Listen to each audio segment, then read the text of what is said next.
السلام علیکم ورحمۃ اللہ وبرکاتہ۔ میں ہوں عبد المالک فرید اور آپ کے ساتھ یہ خبر شیئر کرتے ہوئے مجھے بہت زیادہ خوشی ہو رہی ہے کہ مسجد الحرام میں جو کہ فزیکل ڈسٹینس مینٹین کیا جا رہا تھا، فزیکل ڈسٹینس پہ عمل کیا جا رہا تھا، وہ اب اپنے اختتام کو جا پہنچا۔ اب 17 اکتوبر سے لے کر آگے انشاءاللہ اللہ تعالی ہمیشہ خیر و عافیت رکھے، یہ ڈسٹینس ختم ہو رہا ہے اور کعبہ شریف کے ارد گرد جو بیریئرز لگائے گئے تھے وہ بھی اٹھا لیے گئے ہیں۔ آپ جیسے کہ دیکھ رہے ہیں مسجد الحرام کے یہ مناظر، یہ جو گرین اسٹیکر لگائے گئے تھے فزیکل ڈسٹینس مینٹین کرنے کے لیے، یہ بھی ہٹائے جا رہے ہیں، اور کعبہ شریف کے ارد گرد جو بیریئر رکھے ہوئے تھے وہ بیریئر بھی ہٹا دیے گئے ہیں۔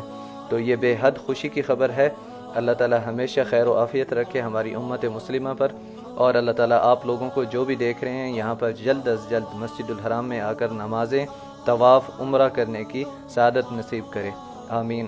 آپ اس ویڈیو کو اپنے دوستوں کے ساتھ شیئر کر دیں اور یہ خوشی کی خبر ان کے ساتھ بھی شیئر کریں۔ جزاک اللہ خیرا کثیرا۔